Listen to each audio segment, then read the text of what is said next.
Tanawa ko na nyo mga igsuon ang gihimo sa usa ka ministro kuno sa mayong balita. Mag-inom siya tubig, ibugwak niya sa membro, and that is their baptism. So, is this biblical? Nakita ba ni nato sa Biblia? Bautismo baka niyang iyang ginahimo? Or nagdula-dula lang ni pastor mga igsuon? So, ato ni siyang klarohon kay para masayra na to kung okay ba nang ginahimo sa pastor. Mayong gabi mga igsuon. So, ang inato nga klase sa bautismo, I don't know if you can consider that as baptism, kay dili man gud siya biblically founded.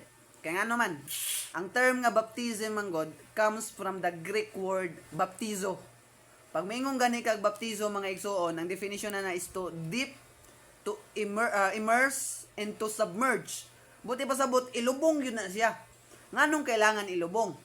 Kay ang bautismo manggod, nagsimbolo nga kita namatay og pagabanhawon sama kang Kristo or uban kang Kristo.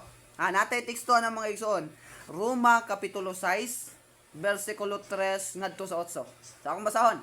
Ayon dere, wala ba kamo mahibalo nga kitang tanan nga nabautismuhan ngadto kang Kristo Jesus gibautismuhan man ngadto sa iyang kamatayon. Verse 4. Busa pinaagi sa bautismo gilubong kita uban kaniya ngadto sa kamatayon.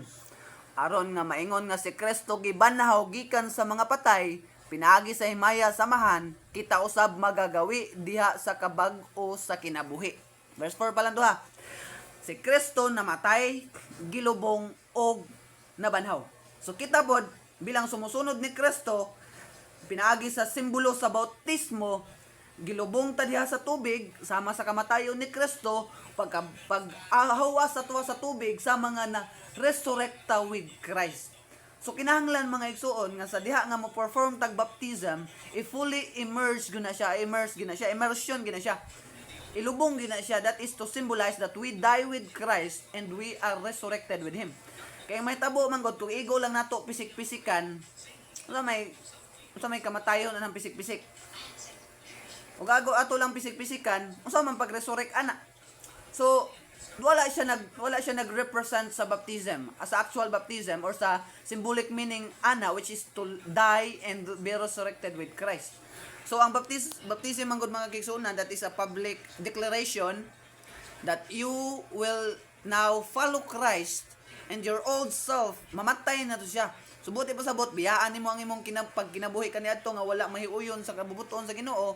Pagkahuman sa imong baptism, magkinabuhi na ka nga may Kristo sa kinabuhi, following the examples of Christ. So dili pwede nga igo lang nimo pisik-pisikan o gani moginom og tubig kanang bugwakan sa tubig. That is not a baptism mga kaigsunan. So ako ra na siya nga gi-clarify kay I don't know kung unsa nga mga churches ga perform na karon, sama ning pastor makita na tos video nga igo niya giinom ang tubig pag man bugwakan niyang membro, and they call that baptism. That is not baptism mga kaigsunan. Again, baptism ilubong gyud na siya sa tubig. Buti pa sabot daghan na ang tubig nga enough nga malubong ang usa ka tawo. Pagkahuman paghawasa na, that is to represent that we are resurrected with Christ. So there is this necessity nga kailangan ang baptism ilubong gyud nimo ang tao, to symbolically represents the death, to die with Christ and to be resurrected with Him. So maayong gabi mga kaigsunan, I hope nga naklaro na nato. The term baptism is baptizo, to dip, to immerse, or to submerge. Daghang salamat ug maayong gabi.